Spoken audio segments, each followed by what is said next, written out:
Working in a service industry and dealing with customers' demands all day can be stressful. Employees at help desk call centers especially face so much tension that turnover rates get as high as 125%. That's a loss of every employee plus a quarter of the replacements every single year. To save all that hiring expense, companies are constantly trying to find new ways to motivate their employees to be productive and happy.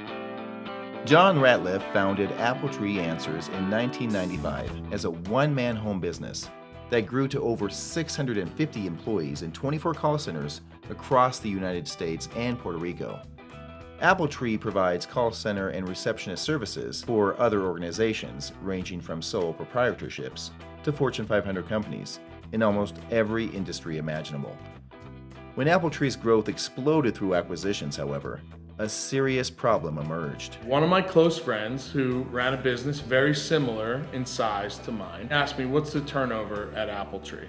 And I said, our turnover is over 100%. And he looked at me and he said, that's it? That's fantastic. And I said, fantastic, it's awful. And he said, well, our turnover is even higher at my company. That was the wake-up call that said, this is not right. We accept it as an industry, we accept it as a business, but it's totally wrong to have that level of turnover. So why would the call center industry specifically suffer such a drastic level of turnover? Well, talking to angry customers all day is a difficult job, so it's easy to blame the employee for burning out. But John thinks there's more to the story than that. Call center companies don't really have the right philosophy. I think they really look at the frontline employee as an expendable resource in the business and not as a valued participant in how to create a great customer experience. John has since sold the business and now works as a consultant on employee happiness and productivity. He's on a mission to correct a centuries-old mindset that employees can only be motivated to work through fear and punishment. At the turn of the 20th century, Frederick Taylor looked for the best methods to do basic jobs more efficiently. Though he was only concerned with saving companies money, he unwittingly created the art of scientific management. In the 1920s, Elton Mayo's Hawthorne studies tested the effects of changes in environmental factors like lighting and temperature on productivity. But what workers really responded to was being involved in the process at all. Mayo found that productivity increased when workers had a say in their jobs, and the rewards of work were proportional to workers' efforts. However, none of those theories on their own were able to help John solve his problem. To figure out what specifically needed to change at Appletree, he looked at his employees' hierarchy of needs. And that made John realize that, ironically, employee dissatisfaction was leaving him pretty miserable too. I literally hated to get out of bed in the morning, and there were a lot of days driving to the office I considered just turning around and going back home.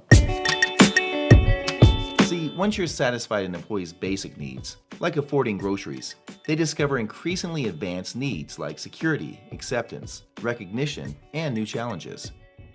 John Ratliff looked at all these factors at Appletree and discovered something amazing. The salaried employee turnover was 3%, and the frontline turnover was over 100%.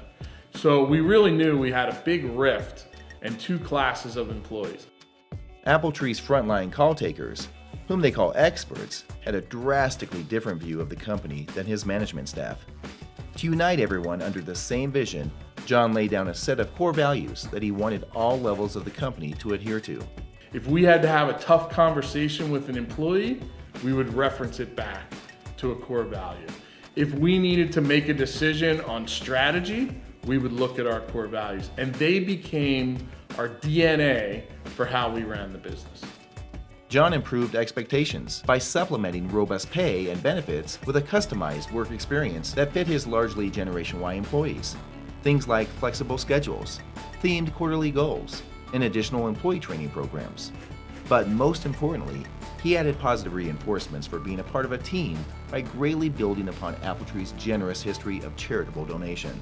One employee said, what if we had the Make-A-Wish charity model, but we had it for our internal employees as opposed to doing it for charity? And from that one question, the Dream On program was born. And Dream On was really about showing them that we wanted to be more deeply engaged in what was motivating and driving to them. My boss called me into the office and They sent me and my daughter and my sister and her boy to Disney for 4 days, 3 nights. And then they always take it a step further, and she said, and on top of this, we would like to go ahead and give her some presents, as we know times are tough. So she got a pink bike. It was marvelous. It was wonderful. One of my top 3 things that's ever happened to me. So besides me getting married and having my daughter, that's right up there with that. Appletree granted over 100 wishes to employees suffering terminal illness, financial problems, and even homelessness. The Dream On program provided personalized employee motivation that a standard paycheck just couldn't, and generated over $1 million of value in employee donations through a program that cost only a few $1,000s a year to run. Through Dream On, employees are recognized both for the humanity of their need and the generosity of their spirit in one comprehensive program. This environment of mutual support had a profound effect upon the frontline experts' perception of equity in the company. No longer just butts in the seat, their personal, individual stories of sacrifice, hardship, heartache, and courage now became an integral part of the company's goals and culture. When they pulled together as a team, they not only improved the company's bottom line, they helped each other to live higher quality lives. Our frontline employee turnover went from over 100% to under 20%. It was so much fun to go to work every day. The work got easier, the hours got shorter, the fun that came from being there exponentially increased. It was an incredible transformation. But the return on investment didn't stop there. Once their customers started interacting with Appletree's more motivated experts, their experiences and enjoyment of the company shot up as well. A really great side benefit was customer retention actually went up to over 90%, which in our industry is almost unheard of. We actually stopped measuring the ROI of employee engagement, and we knew philosophically, spend whatever you want on employee engagement, the outcomes will far outweigh any expense.